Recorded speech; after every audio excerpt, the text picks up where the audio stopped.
I've learned how to transmute pain into something that can help me grow and help me expand and turn pain into a gift.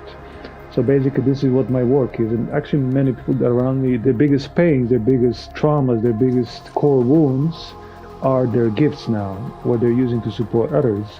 So for me, it was a lot around the father wound and parent wound also. Not having a masculine presence in my life, a man that I can see what is a man. That's why I was looking at Bruce Lee. That's why I was looking at Martin Luther King. That's why I was looking at so many different directions, looking for a man to look up to.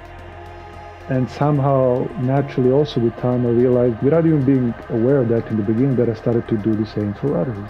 So yeah, pain can be beautiful if we know how to move through that. And this is a big piece of the men's work, actually, very, very big piece, how we can be with our own feminine, which can be flowy river, or it can be a huge wave, it can be the ocean. So how can we be still inside of the storm? How can we be the eye of the storm and be still in that? And this is a daily practice, how we can be with life, not just the feminine ourselves or the woman around us, or how can we be still with life and still harvest the beauty of that? Welcome to the Power Plant Body podcast. My name is Taylor, and this show is focused on self-development. I've found in my own life, as well as the lives of my clients that I've worked with, that it's human nature to focus on goals in one area of life, or maybe two areas of your life if you're lucky, to the detriment of the other areas of your life. For this reason, there's a tool that I use with my clients called the goal wheel that is specifically designed to shed light on how you might be preventing yourself from living the fullest life possible. In a nutshell, the goal wheel is a circle drawn on a piece of paper that's being divided into 8 quadrants. The 8 quadrants are family and friends, romance, fun and recreation, health and fitness, finances, personal growth and spirituality, career, and physical environment. Basically, you give yourself a score between 1 and 10 for each of these areas of your life, and that allows you to see where you're excelling and putting your attention, but it also shows you the areas of your life that you're currently neglecting. The areas of life that we neglect are often the areas that we need to work on the most, and that's exactly why I started this podcast, to share insights from teachers who are experts in one or more of these areas of the goal wheel. Each interview is meant to inspire you to take action in one of those areas so that you can live a more fulfilled and balanced life. To get your hands on a free copy of the Goal Wheel PDF so that you can use it to create meaningful goals and take steps to achieve them, head over to powerplantbody.com/free-tools. You'll find a bunch of other free tools and resources there as well. Nemanja Sonero is a movement specialist, a transformational coach, and a lover of all the joy and challenge that life brings. Nemanja found his purpose of inspiring and supporting men and women to step into their purpose and power after navigating an objectively challenging childhood, having survived through 2 wars and overcoming daunting obstacles. He now serves as a conduit for love and inspiration, embracing his natural gifts of movement and intuition to coach and mentor men and women to raise their consciousness and live their highest potential. One of my favorite topics of discussion is the interplay between masculine and feminine energies, both in human relationships and as it manifests in the world around us. Nemanja is a masterful speaker and a translator of how these two energies work together in creation, as well as how they pose challenges when not owned and directed properly. He is able to use metaphor and examples from partner dancing to magnificently illustrate how the light and the dark sides of masculine and feminine energies work and how we can begin owning and mastering them in our own lives. I thoroughly enjoyed my conversation with Nemanja, and I know that you will as well. So, without any further delay, I bring you my conversation with Nemanja Sonero. Nemanja, I appreciate you being on my podcast. I'm really looking forward to diving into your concepts, your ideas, your inspirations around masculinity, femininity, and dance especially. How that all comes together for you and how you help people embody it in their own lives. Before we get started, I just invite you to take the next few minutes to open up about who you are and what you're currently doing with your life and your practice. Yeah, it's always an interesting question when someone asks me who I am. That is such a relative, very often changing term, because I feel my life is so alive and active, and so many things are happening that I feel constantly I am changing. So currently, I can share a bit. I'm really passionate about men's work and working with men and supporting them in their emergence, in their opening, in their expansion, growth, initiation also, which is a beautiful topic of how men nowadays are being initiated, which was happening in the past as a part of the collective tribes and how it was in back in the days. So it's a very interesting process how we can do it in these times. So this is a big passion of mine, and I also started working with women, with women's work. So it's interesting how these dynamics are shifting. I'm a big fan of movement since very young age. So that includes dancing, martial arts, any movement practice. So I'm really deep in the exploration of that. I love photography. I love videography. I love many, many things at the moment. But these are my three main core practices and work that I do. I love it. So men's work, dance, and photography and art.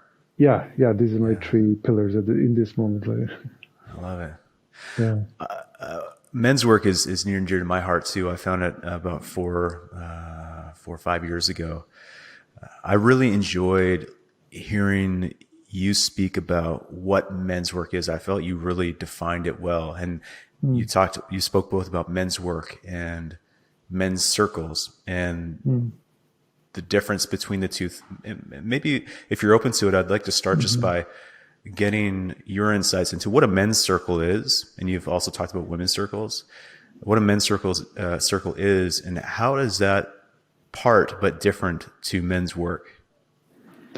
Well, I mean, it's connected, of course. It's intertwines with the other.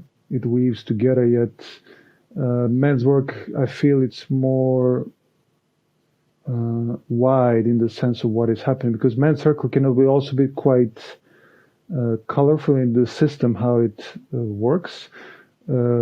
Back in the days, especially in the ancient times, men's circles were quite normal around the fire. So men would gather around the fire and just share their stories around hunting, around whatever is moving.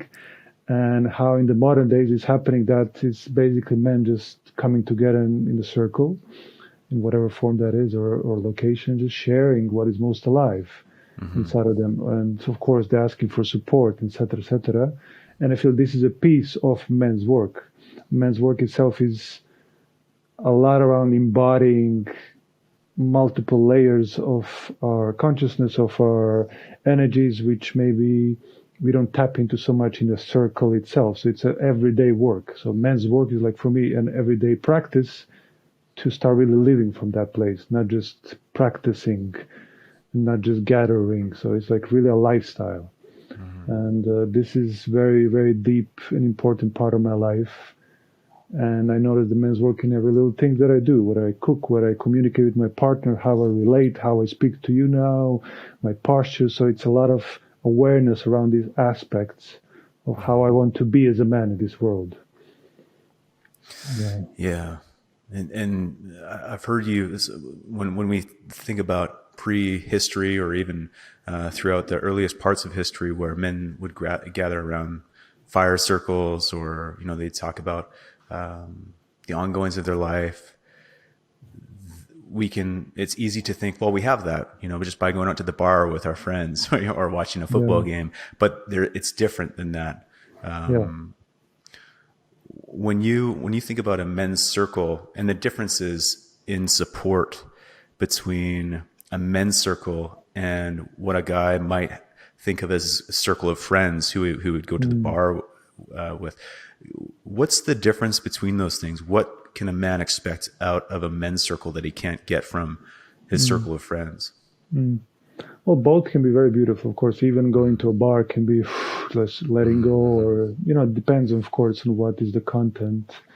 I feel men's circle is very specific in the way how we relate. So it is a safe container created most of the time with specific, I'll use the word rules on how we engage, how we communicate, how we receive the other.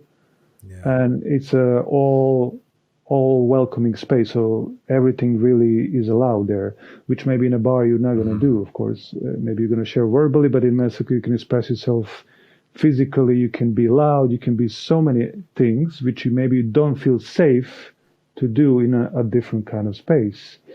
And this is the power of gathering men in one place with this kind of an intention of sharing, of being authentic, of healing, of no restraints, no holding back. And this is a big gift which I feel, honestly, I feel all men need.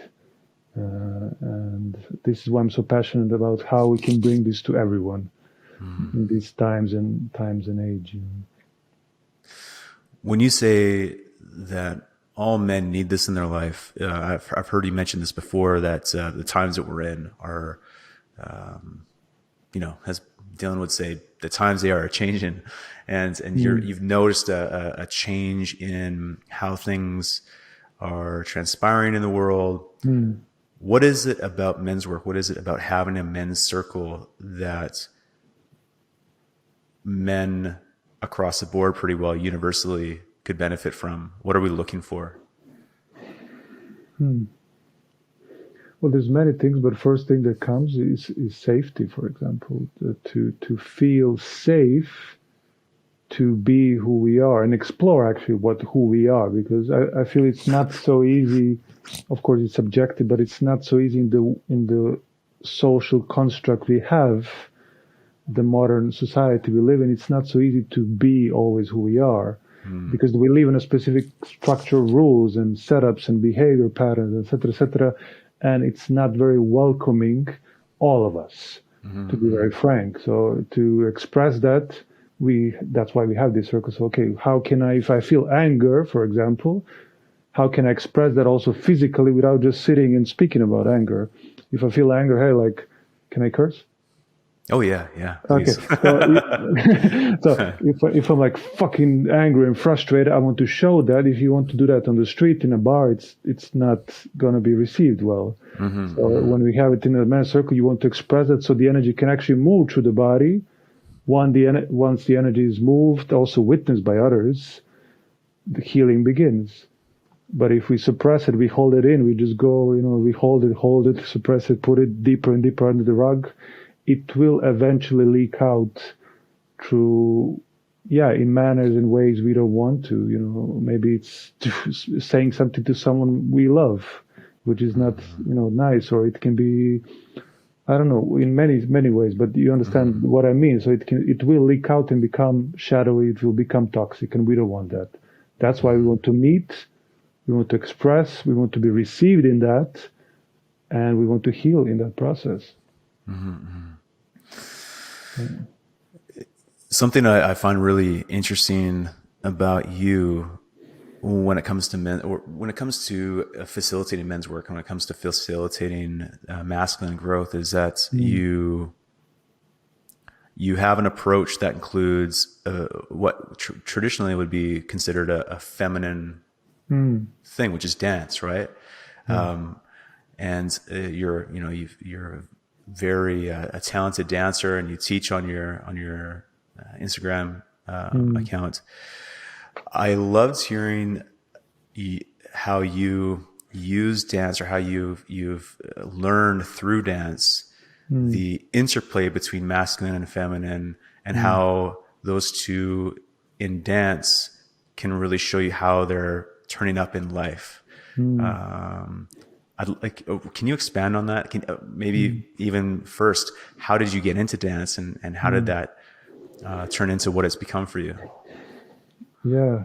Well, to begin with, I was always fascinated by movement since I was a kid. I remember watching Bruce Lee movies when I was like 7 or 8. And when you look at him, it's a martial art, but still it's movement. It's an expression of the body in whatever way that is. So I'm fascinated since a very young age with him and other martial artists. And then I remember I was always curious about, okay, how does it feel to move through, I don't know, jazz, when I saw jazz on TV. And in the beginning, I didn't have any training. There was nothing in my city, especially in the 90s in Serbia. There was no opportunity for that. There was war. Everything was closed. So there was no dancing as a topic at all, as an access. So how it began, I remember I was skipping school a lot. I I was quite antisocial. I couldn't relate with my friends. So I just left schools quite often. I would go to see my brother at his work. And I just remember this sentence. He said, "Would you like to come to me to capoeira, with me to capoeira?" And I had no idea what is capoeira, but I just felt a yes, because my brother was speaking of men's work, my brother was my role model, like the man in the house, because my father left early. So he was the man I was looking up to. So if he said, "Let's go," I said, "Let's go." And so, yeah, it began with that. So I was like, okay, capoeira, exploring that kind of movement, music, conflict, physical interaction, physical, hit. So it began with this. And of course, I started later exploring ballet, jazz, hip hop, all of that embodies movement. I was just going for that as much as I could. And this affair lasts for already 20 plus years. So this was my beginning with movement. And interestingly enough, when you say movement is like feminine practice, it is. If we think of movement, it is a feminine way of expressing. Yet there are so many masculine ways to express through dancing. And that can be maybe found in different kind of dances and styles. But the masculine and the feminine exists both inside of dancing. And this I found very fascinating. So how can I be both in that? And I still feel, even after all these two plus decades, I feel I'm only beginning to scratch the surface of what is possible. So that's quite interesting to see that the more I know, the less I feel I know. And the more I feel humbled to just really release all the concepts and opinions, what I think is right or wrong, and just find a new way of being a dancer and also being a man, which is for me very much connected. Yeah, it speaks of the beginner's mind. Yeah. There's something, an avenue that I want to go down, but maybe we'll leave it for just a moment longer, which is, you mentioned your brother and mentorship. I know that's a big part of what you teach, what you speak about is the idea of mentors. But before taking a departure to there, just to go down that dance path just a moment longer, I loved how you've spoken about, you've spoken about how, like in partner dancing, for instance, right? How the man traditionally will lead the woman, and it's through his direction, it's through his masculine embodiment of dance. It allows the feminine to fully, I wish I could remember the words that you've used, but do you know what I'm talking about? I don't know the words, but I do know the topic, so I can say it now in my freshness. I'd love for you to expound on that. Yeah, so let's start from some basic concepts. To begin with, which is often maybe misunderstood, we all have, men and women, we have the masculine and the feminine inside of us. Now, majority of men in this planet have a masculine core essence, but we also have feminine energy inside of us, an expression. Some more, some less, but we all have them both. Same for women, they have masculine and feminine. And these polarities can be also worked on, developed, amplified, and explored in many, many ways. Yet again, we have, for example, I have a very masculine core essence, but, for example, my leadership is very feminine. So I'm very intuitive. I'm sensing things, and I'm understanding space and people through energies, and just a very, very, very, like I said, feminine way of being and leading and interacting. And dancing is also a very beautiful way how we can explore it, because it's a very visual representation of a concept we now talk about. So if you look at a couple dance, any salsa, bachata, kizomba, tango, doesn't matter, you have a man and you have a woman. Good. Now, inside of man, you have masculine and feminine. So to lead, he needs his masculine to be very clear, to be very precise. He needs to be grounded physically with his knees in the earth, so he can carry his own core, his own weight, and through that process, through his core, lead the woman in different directions. which is basically showing her where to move. So it's not about pulling her, pushing her. No, it's like he's creating space for her and allowing her to enter that space. It's almost like an invitation, not a lead. And that is, for me, leadership. When you create a space for the feminine, she will show up. And same for the woman. If she follows, she's in her feminine. She's also flowing, but also she's understanding how to surrender, how to let go, how to be led.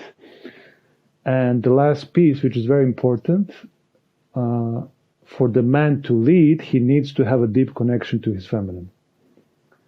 Because he cannot understand how the feminine moves, what she needs, if he doesn't have a deep connection to his own feminine. So this is a bit of a, for some, it's a bit of a confusion or paradigm. Like, okay, like how do I switch that? It can be very contradictory, but you have to have a deep connection to your feminine to be a good leader, not just in dance, but in life. Yeah, I remember when I first heard you speak about that, how I had never heard it spoken about in the way that you did. But as soon as I heard it, it clicked. It made sense. From my own experience and from things I've read or heard before, seen in life. And it's something that you've spoken about, which I really found interesting, especially as it applies to men's work, men's circles. You know, this when men get together and work on themselves and support each other to embody the masculine fully and with respect.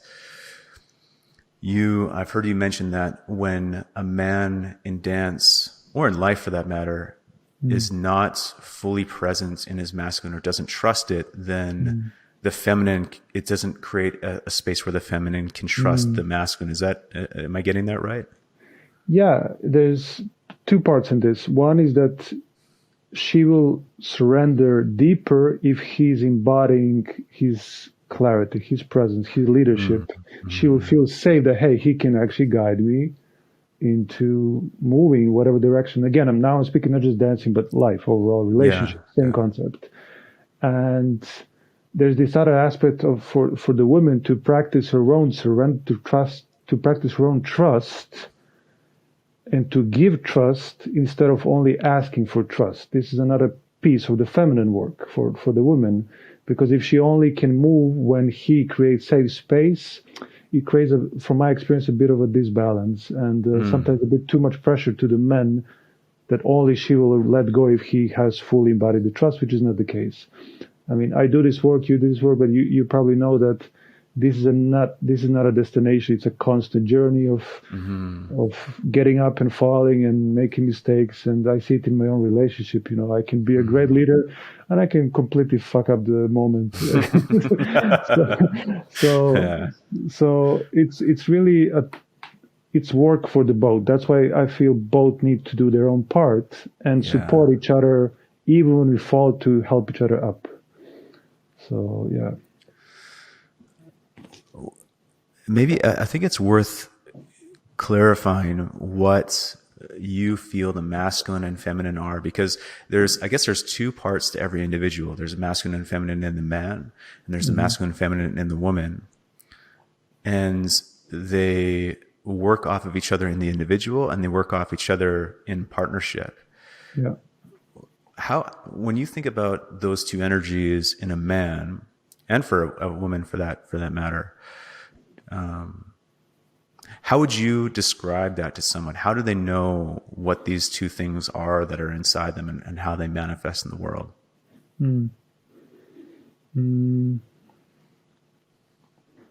Well, I'll try to simplify it. Maybe I like to use an analogy. For example, if I speak about the masculine, I often imagine this mountain and this very... I'm not a big fan of this word stoic, but let's say stoic vision. And when I think of the feminine, she's the river, and the man is the banks of the river, and this mountain that holds that river so she can flow. If there are no banks, the river will just spill out everywhere. So for me, the feminine is something that is a continuous flow, something that constantly moves as the wind, as the water, as you know, it's an eternal shift. I mean, this is what our planet is. This is what the universe is, constantly is in shift.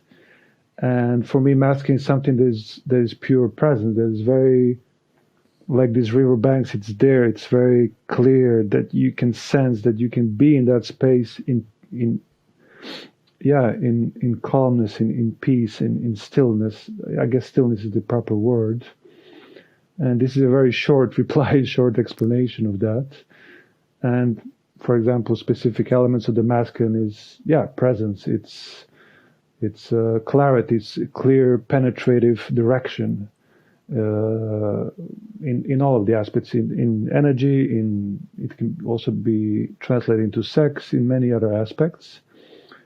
And the feminine for me again is the flow, is the ever changing. It's life itself. And to go even deeper, I define not just masculine and feminine. I also split them up in two more pieces. I define it as the dark feminine and the dark masculine, the light masculine, the light feminine, which is an ancient concept that comes from Tibet, which is that we both, like the yin and yang, have the light and the dark. And so as the masculine, and so as the feminine. And that makes it even maybe more clear how we can interact with these energies in this world. And not to go, again, this is a whole different topic, but in short, the dark represents the earth, the matter, the everything that is solid that comes from below, and everything that is light is more conscious in connection to the universe, in connection to space. So these are two, when in alignment, we meet in the middle as a soul. And this is how I define also masculine and feminine energies. And it's crucial to nourish all of them. Yeah. I hope I didn't stray too far, but I'm trying to. That was beautiful. No, that was very well articulated. You actually reminded me. You brought up Bruce Lee earlier. He was a big idol of yours, and when you spoke about the river going down the banks and the river being the feminine, the banks of the river being the masculine, the image or the thought I had is, I can't remember exactly the quote, but Bruce Lee said, become the teapot. Water can crash and flow, but it takes the form of whatever the container is. Yeah. Is it fair to say that quote is a similar representation of the masculine and feminine? Yeah, in some way. Martial arts, you can also see it very clearly. You can, like Bruce Lee mentioned, like water, especially with a punch, like it can come from different places. It can come a lot from the core also. If I will speak about masculine and feminine, like let's say the core is the masculine and he wants to create this, but the transmission of that energy is, for me, I would define it maybe as feminine if I really break it down. But it needs both. It needs really both. It's incomplete without one. And I feel, especially men in this world, and I work a lot with men also in dancing, and I see there's a lot of denial. There's a lot of denial of the feminine energy without maybe understanding what that is fully. And that's why I say, if you really want to connect to your partner, there has to be a deep connection with your feminine. That's the foundation of that. That makes me think of another example that comes up for me is one of my favorite thought experiments or concepts to just remind myself of is like a concert pianist who's mastered the piano.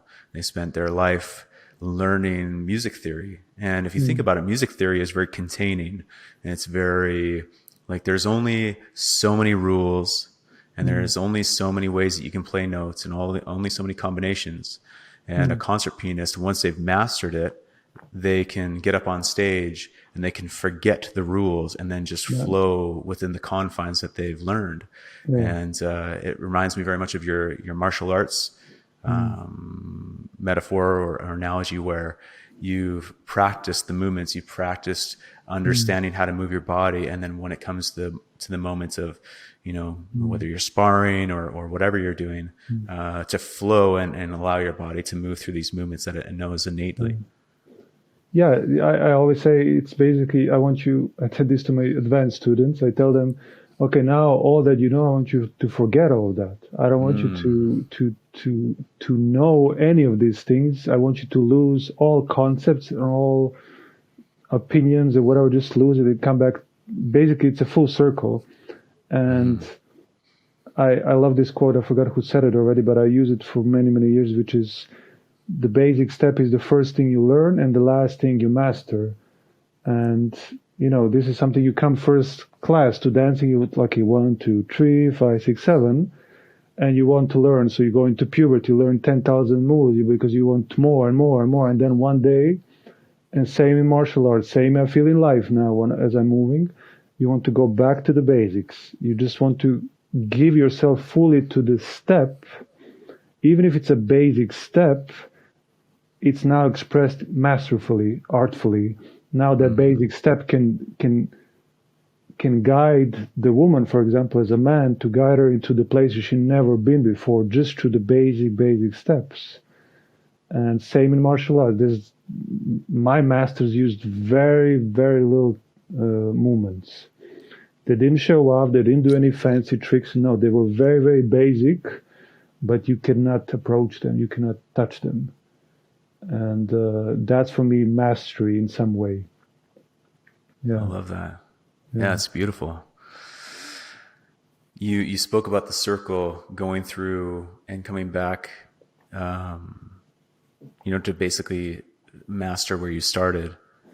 A big concept or a big part of men's work and initiation. You spoke about initiation earlier too.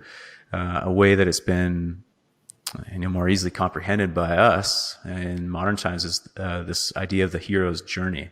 And for you, it appears that you've come full circle and you're in this moment of contribution of bringing your gifts to the world around you through dance, through men's work, through coaching and teaching through masculinity and femininity and balancing the two.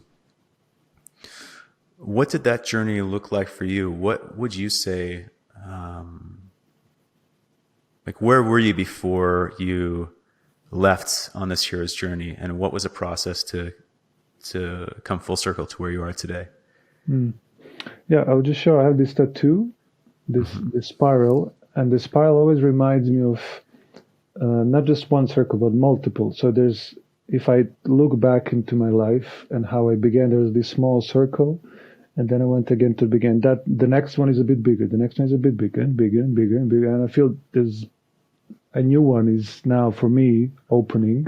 And I feel to make the last one, the full round, it took me, how I perceive it took me, let's say 5-6 years. And now I feel there's a new wave coming, a new one, which is inviting me to step into something even more deeper, even into more my authentic self, to strip down in more layers of all the masks and all that I have myself covered with, so I can be, even now as I speak to you, more me. And this, I guess we all started this journey when we were kids. And for me, one of the layers was two things. I remember as a kid, there was this magazine called The Third Eye, which was my father's favorite magazine. So it was a A5 format, and he had all the issues for like 10, 15 years, and it was all about esoterics. So this was my initiation, because it initiated me to curiosity of what is beyond this room, what is beyond this family, using my imagination and reading about UFOs and werewolves and, I don't know, Kundalini or whatever the hell I was reading. And also another initiation that time was growing up in a dysfunctional family and a dysfunctional country. Yeah. So that was my initiation, also having an absent father at the same time, something I was longing for so much. And when I look at it now, I see it as a gift.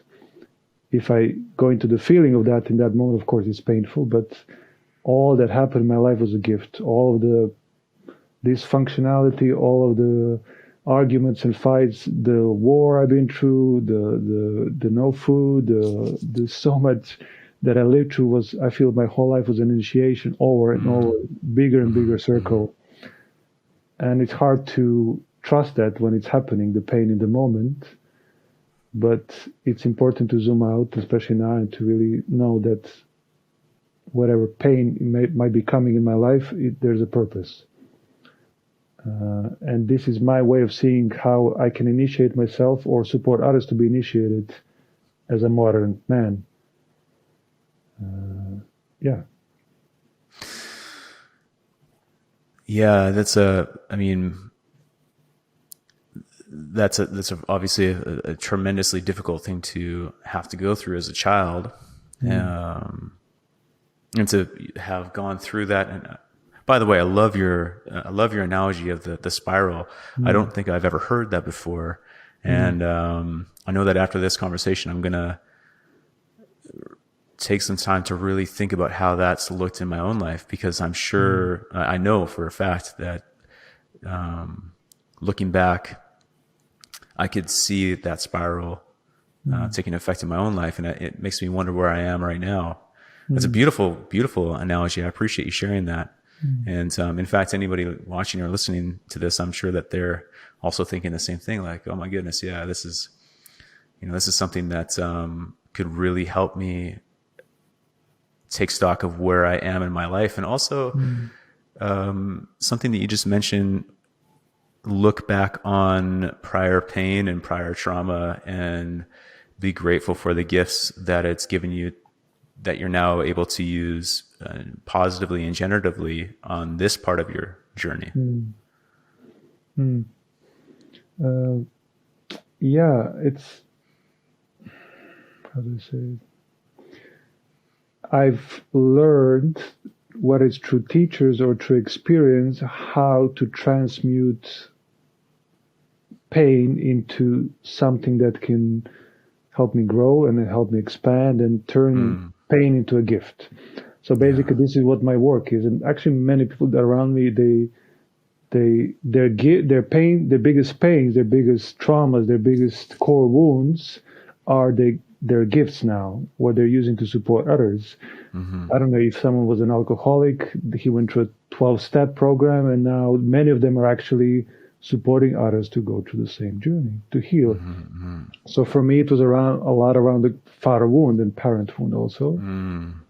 Not having a masculine presence in my life, a man that I can see what is a man.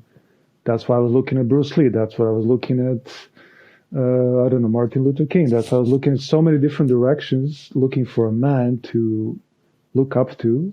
And somehow, naturally, also with time, I realized that without even being aware of that in the beginning, that I started to do the same for others. And that was an invitation, hey, I can actually do this, and it excites me. That's a big point for me.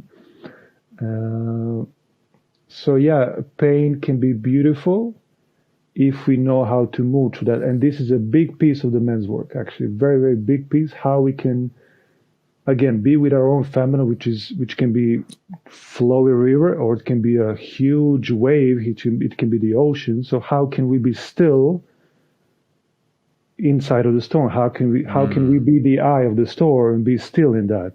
And this is a daily practice, how we can be with life, not just the feminine ourselves or the woman around us, or how can we be still with life and still harvest the beauty of that, and just realize where we are, what we're doing, and living with that, and really loving life no matter what happens. So this is a big masculine practice, to be with the feminine and being still with that, fully open-hearted. And the recognition that it's not just the people in our life, the women in our life that are embodying femininity, but the fact that the world around us is feminine energy, I think is really worthwhile to recognize. You mentioned you mentioned that you now enjoy being the mentor, being the guiding masculine figure for people who need it when you didn't have it yourself. This coming full circle on the contribution part of the journey. You also mentioned earlier your brother was a big early mentor for you. You know, he introduced you to capoeira. He was your place to go when you didn't feel welcomed in school. Mentorship is a big thing that you've spoken on from what I've followed on your channels. What is mentorship for you? What place does it have in an individual's journey? And how do you see that role either playing out today or being absent for the majority of today? Well, mentors are, I feel, crucial part of our development in our lives. And of course, first it was our parents. They were our first mentors, and then that extended to family members, to whatever we saw on TV, read on books, then teachers in our school. And I remember since I was a kid, I was always observant, very, very curious about the men around me. So I was I was looking a lot at my teachers in school and looking how they behaved and mimic, which kids normally do. And I was always trying to understand what is the right way to be. And now I can say I don't really have any more like a specific concept that I feel it has to be like this. I feel masculinity, especially nowadays, and I speak to my friends who do the same work. I feel especially nowadays, masculinity is in a big shift. There's a massive paradigm shift happening especially the last, let's say, 2 decades in masculinity. It's also in a time of emergency around masculinity. It's needed to really look deep into that and how we can support each other.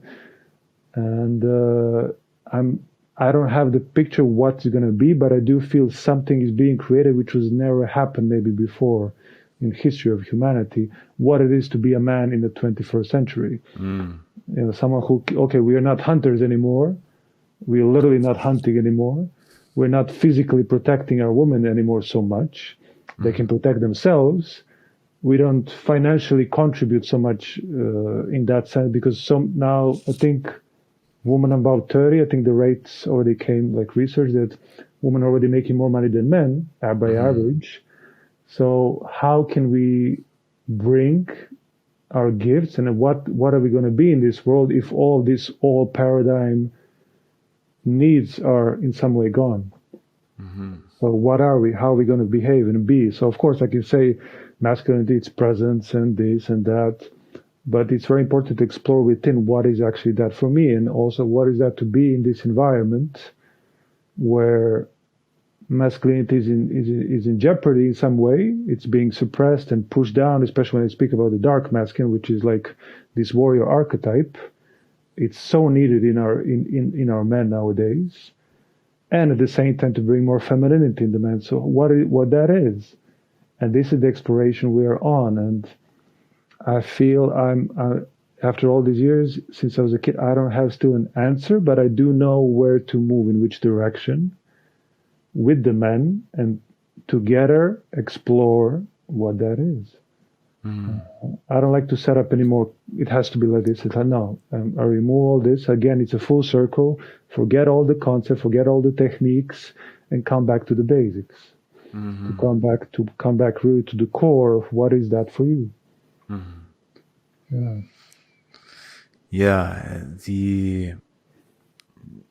We've had initiation for, as long as humans have been humans pretty well. There's been initiation for men up until recent. And as you mentioned, the last 2 decades, what it means to be a man the traditional concepts have been steadily eroded, steadily dissolved to a lot of men, myself included. We went through a lot of our life, and men go through a lot of their life today wondering, there's this basic yearning inside of you you don't know what it is, but it needs to be expressed some way. And for a lot of men, like I say, myself included, for a long time, that can be either self-destructive or self-destructive or outwardly destructive, because it's this untamed energy that you don't know where it comes from and what to do with it. Mentorship, creating a circle of men, or having an individual mentor or number of different men in your life who can contribute their gifts to your own journey, is, I agree. It's so integral to this moment that we live in. I've heard you speak about invoking mentors into your life. When you say, I've heard you say to invoke a mentor and then prepare yourself, or to be ready, because the moment will come. What does that mean? How does one do that? And then what does the journey, what would a journey like that look like for a person? Yeah, well, you told me about my brother, because I mentioned him, and I didn't maybe reply fully to that question, but I remember this moment of my father leaving when I was a kid, and yeah, him and my mom didn't get along, so he was not there, and I was longing so much. And even as a kid, I didn't know what that means, but I now when I think about it, I was like, shit, I actually was longing a man, and just to feel what that is, because as a kid, we need both. We need parental, of course. If we're lucky, we can have both. But this longing for the other, I didn't understand back then why is it so important. So that role switched to my brother. He was 6 years older, even though he didn't know shit about being a man. Still, he was the closest one, so I was always following his path. I was listening to the music he listens. I was growing hair because he grew hair, and this was my unconscious way of looking for a mentor. And I feel kids do that very similar, like they just don't know what they're searching for, but they do that. And for me, that was my brother. Of course, it's subjective. And later on, like I said, martial arts, which deep down, if I look at it now, I just felt I wanted to embody and feel more myself. I didn't know what that means. I didn't know what I need to do, but I just felt I need to move with that energy and intention and desire, and I feel something will guide me into that direction where I need to go. And that would happen. You know, I met my first capoeira teacher, and then my second teacher, then my master, and then martial arts. And I feel the more clear I had the vision, or maybe not the vision, the more I had the desire and clarity within me, which energy I want to embody more, if I would put it in those words, life would guide me into specific paths and decisions which will evoke a moment where I'll meet that person who will become, maybe for a moment, maybe it's just 5 minutes, maybe just one sentence, which happened to me multiple times, or it's someone who's going to stay with you for years or for life, to be there for you, to guide you, to support you in your growth, because we need it. I mean, we can, most of us want to, as soon as possible, get away from home and get away from our parents, but eventually we need another mentor, and grown men need that more than ever. We cannot continue growing if we don't have a mentor, at least for some time, in whatever form. Maybe it's a program, maybe it's someone who you come to from time to time, but we need that. We cannot see ourselves from outside. So, yeah. Yeah, I think it comes naturally to us too. As you mentioned, when you're a kid, when you're younger, you don't know what it is, but you do it anyways. You're drawn to it, and you might not even be conscious to the fact that you're doing these things. Probably aren't. But I've noticed in my own life as I've gotten older, and I've spoken with friends around the same age who I would say have also done, the work is never finished. We're always working on ourselves, but they've done some inner work, and they know themselves better than they did when they were younger, and they're embarking and continuing on a journey of self-development. It also comes naturally to us who are a little older to want to instill what we can, or mentor the younger men around us, it's very natural. It's a natural process, it seems. And from my own experience, I've asked myself a number of times when I've spoken with younger men and realized afterwards, this is a moment that I wish I had when I was their age, and now I'm able to give that to someone. I realize that I'm looking at them as though they were me, and I'm having a second chance to make different decisions or look at challenges or life or opportunities in a different light. Yeah, it's a really beautiful undercurrent of men that I didn't realize existed until not so long ago. And I feel like if we started to tap into it as a society, realize that the young men are looking for guidance, older men are looking to give that guidance. And if we could make those connections, it would just do so much for, the world at large. I completely agree. And even this, what you say, underline, I feel it's almost in our, well, not almost, it is, I feel it's in our DNA. Yeah. And the more we strip down all these layers and the more we connect with the intuition of the feminine within us, I feel this intuition, how I see it, how I feel it, this guide, you can name it in many different ways, whatever that is for you. There's this voice inside that if we listen, will really say like, fuck, like I even feel this now in my life. I need a mentor. I want a mentor. And I have one. I have multiple actually now. I always try to grow and have the support of these voices. And maybe the crucial word is support, which is to really allow ourselves to ask support. And men are famous for not asking for support. We can be fucking stubborn and we're like, we can do everything alone.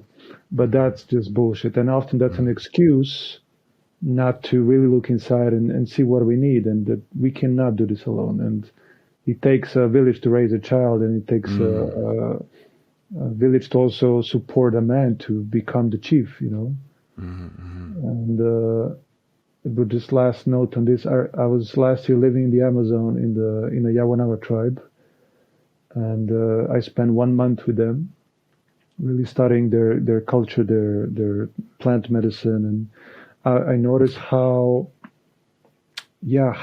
children there who are the age of 10, the physical wisdom and just embodied masculinity is, if I would compare, which I'm going to do now for this purpose, I feel their 10-year-old is like our 20-year-old.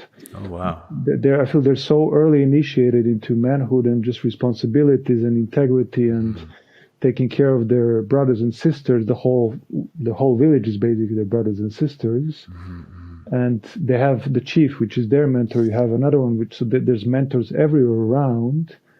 And the chief who became the chief, his name is Matsini, he had the support of the shamans, the whole village, to grow into the man he needs to grow. So he has it's like a whole lineage of mentors and mentoring each other.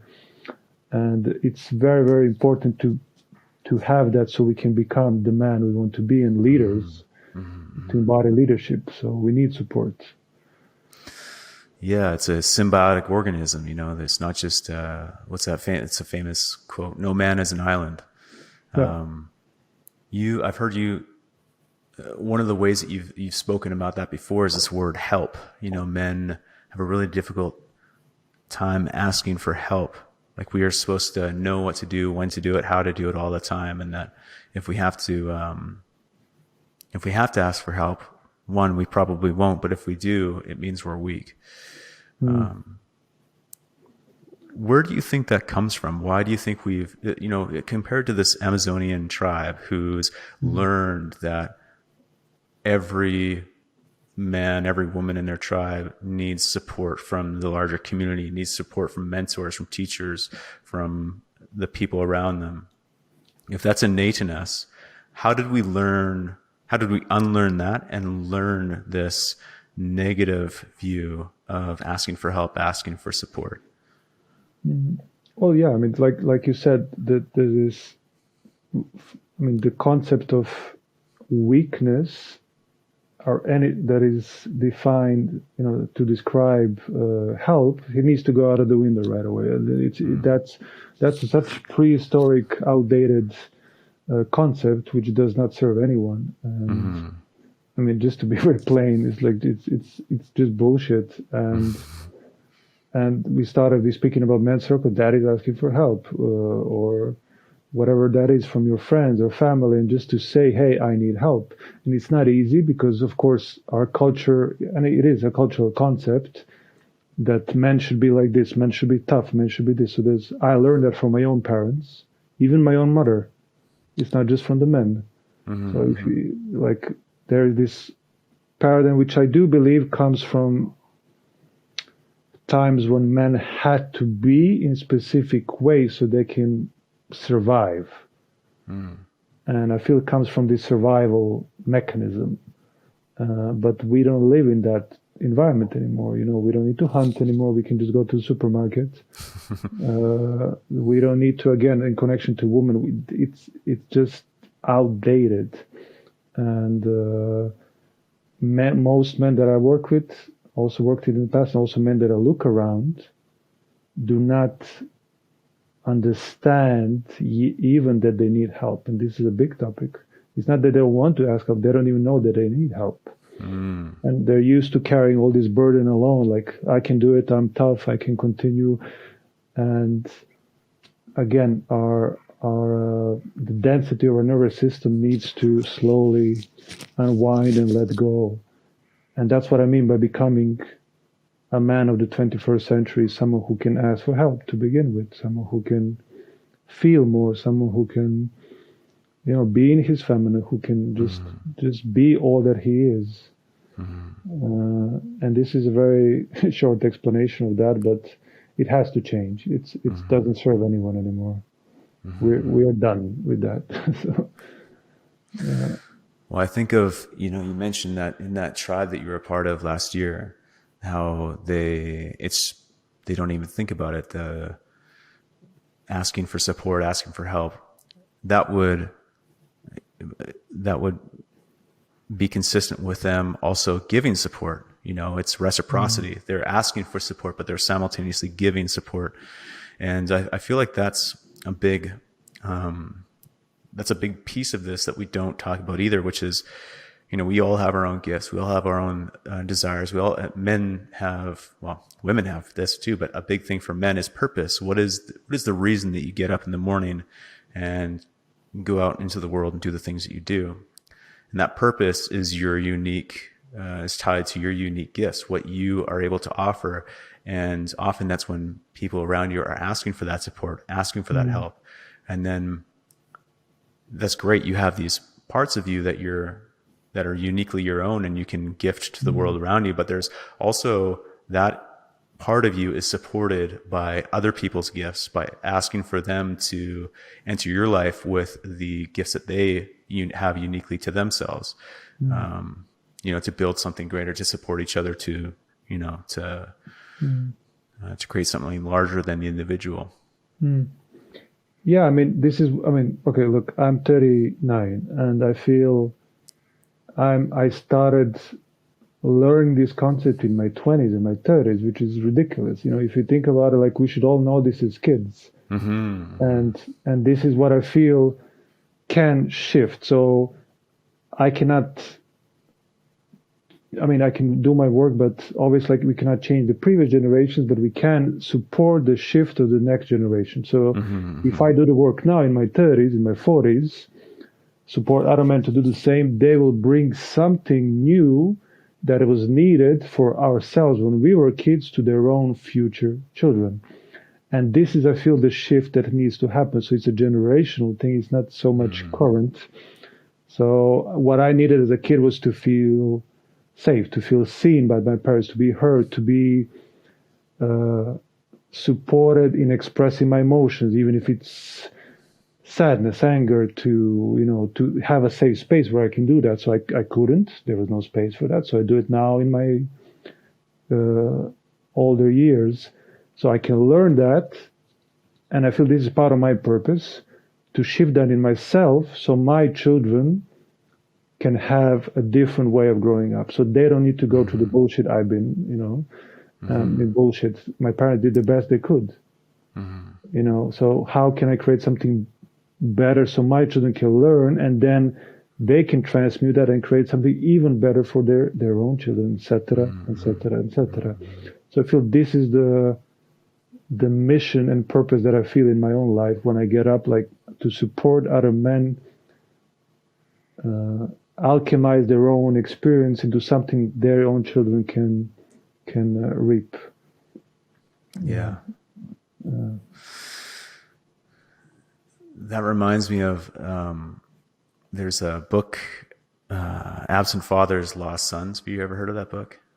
I heard, but not read. I didn't read it. It's a great book, but the thing, I mean, this shows up in a lot of men's literature, but in that book, there's also that quote, hard times create strong men create good times create weak men create hard times. Yeah. And there's this journey, this cyclical nature to it.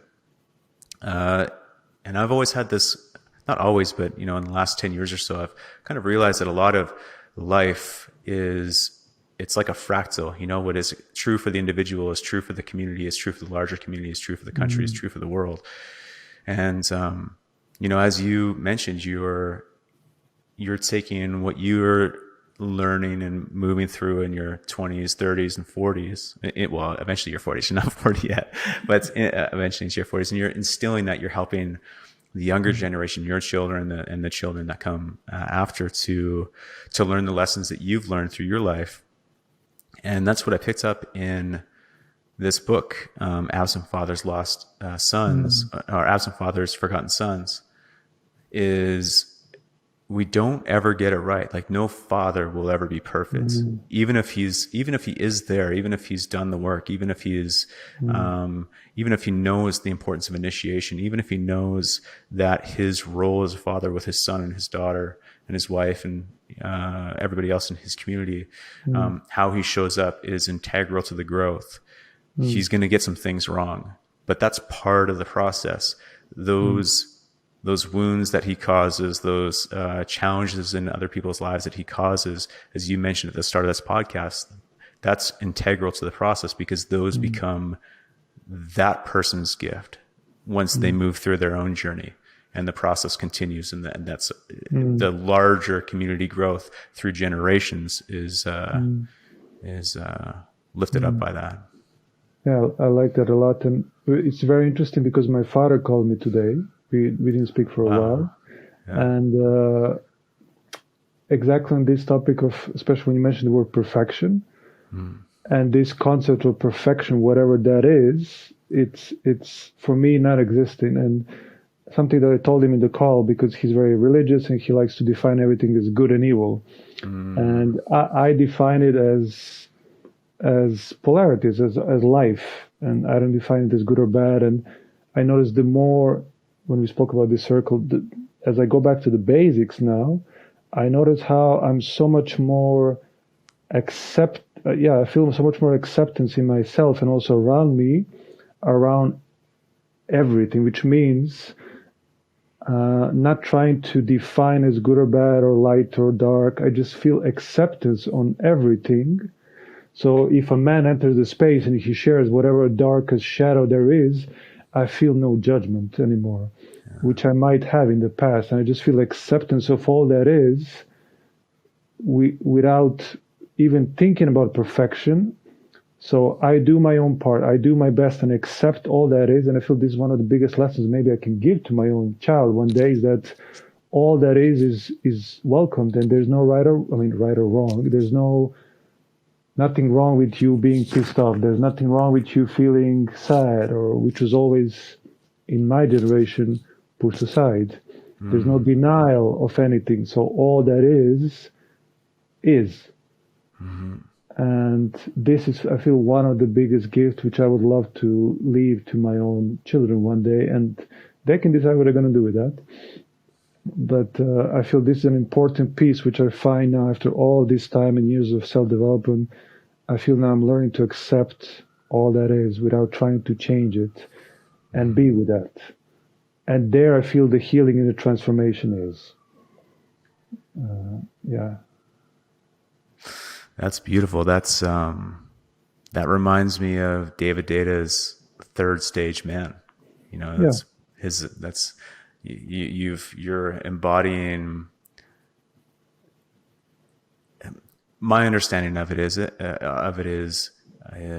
and actually a lot of my understanding comes from my conversation with you today, and what I've learned from you through your content is, if we go back to that idea of dance, right? Like what you spoke about before, the masculine's role in that is to have the direction, set the pace, know how to lead the feminine so that she can blossom and do exactly what she does, which is flow like the river down the banks, as you mentioned. And it sounds like what you just mentioned now is you've come to this place where you can be steadfast in your masculine. You can be guiding, you can be directive, but you allow the world, which is the feminine, to blossom around you and to do what it does without trying to harness it or trying to control it in any way, and just observe it for what it is, how it unfolds. Yeah, it's a full acceptance of not trying to change or shift anything. This is a big masculine practice. And one of the shadows of the masculine is trying to constantly fix. This is one of the masculine shadows, always trying to fix because something needs to change and come back to a specific state, which is the opposite of what I'm saying now, basically. So again, acceptance of all that is and learning how to be in this space of eternal change is one of the ultimate practices of the men's work that I feel. And same in dancing. In dancing, I always say there are no mistakes. There are no wrong steps. There's no like, oh, I made a wrong step. No, there's no wrong step. You just made a step. And this is the play we want to encourage in life. Just continue rolling, continue moving, keep the energy flowing, and it will find its way. So yeah. That's beautiful.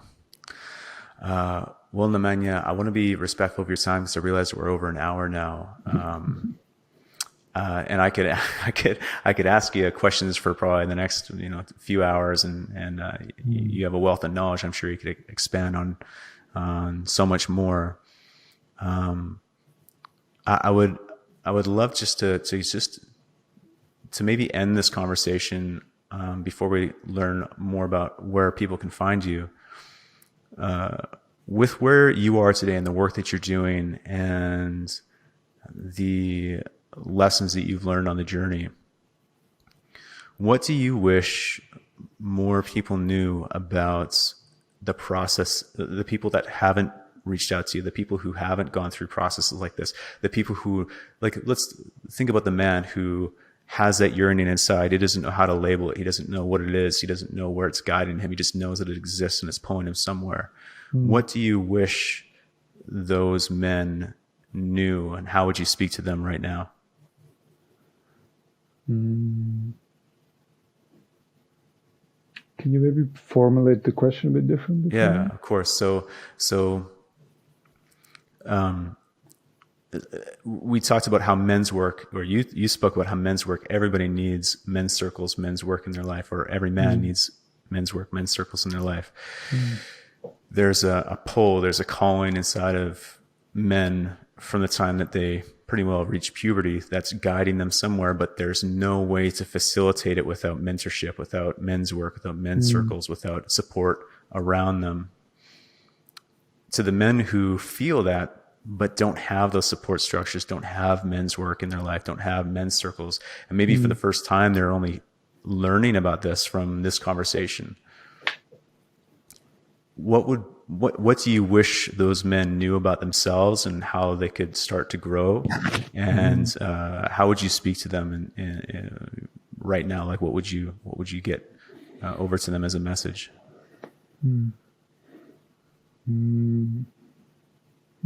That's a good question.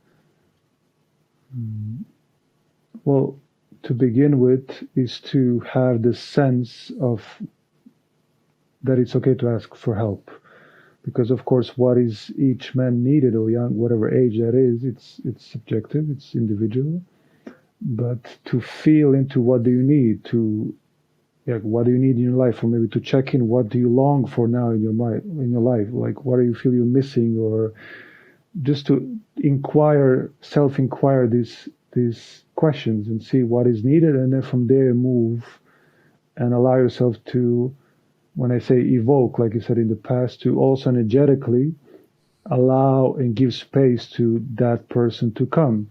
So maybe it's going to be in the form of a teacher, or maybe it's even a brother, you know, you never know. If you're in high school, maybe it's really some teacher, if you're lucky to have that. Maybe some person who just do something or say something that evokes something in you, help support you to grow, or you move into a direction of finding a mentor. And yeah, that can be one way to, like I said, to begin with, to ask for support, to feel what kind of support you need. And even if you don't, at least feel, hey, I actually need support. I maybe don't know why. Maybe that's why I need a mentor, to guide me into feeling what I actually need, because maybe I don't know. And later on, whatever that age is, to really practice that, to receive help, to receive support, because practicing to receive that, it basically means it's a practice of receiving love. So it's a practice of opening your heart and giving yourself not just to a mentor, but also to your family, to your partner, to receive love from all directions. Because mentor, I feel this is part of that. It's he's sharing, he or she is loving you in whatever you are, and supporting you grow, supporting you just be that. So that's one element, to really recognize these pieces and to say, hey, it's okay to ask for help. Yeah, that's and creating this space. I like how you mentioned maybe you don't know what the support is or how it's going to take shape. I know for myself, even in where I'm at in my life right now, mentorship is something that I didn't realize when I was younger I wanted as badly as I did. I didn't even know that what mentorship was. As I got older, I realized how deeply I craved it. And as you just mentioned now, just the initial process to inviting mentors into your life can just be recognizing that you crave support, that you crave help, that there are some things that you don't know. You don't know them, and you need support, you want guidance, and to create a space for those people to show up in your life. I love that. And speaking of mentors, speaking of people to show up in your life to support you in your growth, that is something that you do. You're a fantastic mentor to men. And I know that you work with women as well, and in a great deal of ways. So people listening to this podcast, people hearing what you have to get across and your experiences in life and how you're now contributing to other people's personal development and self-growth. For someone who wants to reach out and invite you into their life as a mentor, where can they find you, and how can they connect with you? Yeah, basically my website, my Facebook, my Instagram is the same, which is Nemanja Sonero. So it's NEMANJASONERO.com. So that's my website. Same name on Instagram and Facebook. So there you'll be able to always reach me through these means and private messages. And on my website I explain a bit more, of course, what are the offerings that I do. But overall, I love working with men. I also love, since recently, which makes sense, I started also working with women, because that happens very naturally for me, because as I became more in my own masculinity, in my own femininity, in my wholeness, who I am, it of course attracts also women, because women also long to feel safe around men. This is a whole nother topic, of course, but women are longing so much to feel safe and seen and heard from a man who can do that. And this is part of the work. The more we become that, the more we can become this for all of the women in this world. So this is what I do. And mentoring groups, one-on-ones. And soon I'm starting a beautiful online mentorship with 2 more brothers from Europe and 3 more brothers from the States. So we're creating this global emergence brotherhood. Oh, amazing. It's a beautiful project that we want to really bring people from all over the world and create because that's what the name is, emergence. It's time of an emergence to step up, to step out, to call each other out in a beautiful way, to call out the power that we have within. And this is something that is going to begin in September. And you can also contact me if you would like to know more. But it's a beautiful piece of men coming together and exploring what it is to be a man in this world now. How we can rise together. That's amazing. I think it's such an interesting time to do this type of work, because you think, this emergence project that you have, traditionally we'd be sitting around a fire, and we'd be talking about things that are different but very similar, because we all live and we're experiencing the same life. But you think about connecting with men all around the world who are doing the work, who are willing to do the work. Our experiences are all the same, but they're different, and they're wildly different depending on where you grew up. So it's beautiful that this is going to be a place where men can feel support from other men who are experiencing very similar trials, tribulations, and achievements and whatnot. But the context with which they're experiencing it is giving a new perspective, a new color to the other men who exist in other places of the world. So it's just such a unique and beautiful time to be doing this type of work. I love it. Yeah, I think it's needed more than ever, to be honest, especially after this whole year and a half of madness. Yeah. I feel men long so much, and I see it it really breaks my heart sometimes to see how men are longing for support. Oh yeah. This is your original question, like how can they ask? And of course it can be a mentorship, it can be many different aspects, but we need each other now. Like brotherhood is the healing. Coming together is the healing part. And so I feel very grateful I can do this work now. Yeah. Well, Nemanja, I appreciate you very much. I appreciate the work that you're doing. And I know that a lot of people listening to this conversation, especially the idea of the spiral, when we think about the hero's journey, we often think of this single event. And I love that you've made me think about how this is a continuum. We don't just have one event in our life. We're consistently growing and consistently returning to the initiation of the hero's journey. So I appreciate you and your time, and I look forward to seeing you grow and checking out the embodied men's program that you're putting together. Yeah, thank you for the invitation. Thank you for you creating this space where we can talk about this, because just talking about it's already opening even more safety for many to express, to ask for help, what we just said. So thank you for creating this container for that and for your work.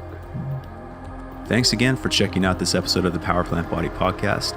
If you enjoyed it, I'd be grateful if you left it a rating and review in iTunes, because when you leave it a rating and a review, it really helps. It lets iTunes know, and they'll be more likely to promote it to others who could also benefit from hearing these conversations. And feel free to share this episode with people who could also benefit from Nemanja's insights into masculine and feminine energy and self-development.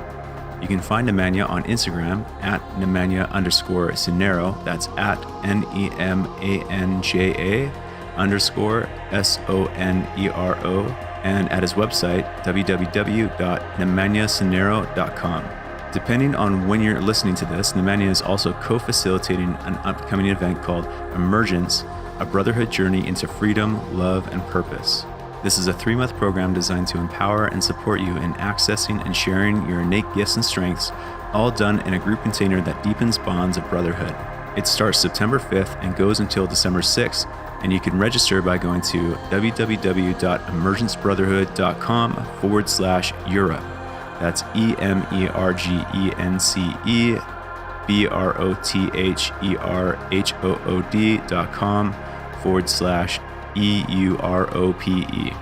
You can also say hi to Nemanja on Facebook by checking him out at facebook.com/Nemanja.Sonero. Don't forget to head over to powerplantbody.com/free-tools to get your hands on a free copy of the Goal Wheel PDF, along with tons of other free tools. I'm regularly adding new resources to that page to help you create the best version of yourself, so you'll definitely want to bookmark it. You can find me on Instagram at The Vegan Trainer. and feel free to send me a DM if you have any questions or suggestions for future episodes. Thanks again for spending some time with Nemanja and I today, and I'll see you in the next episode.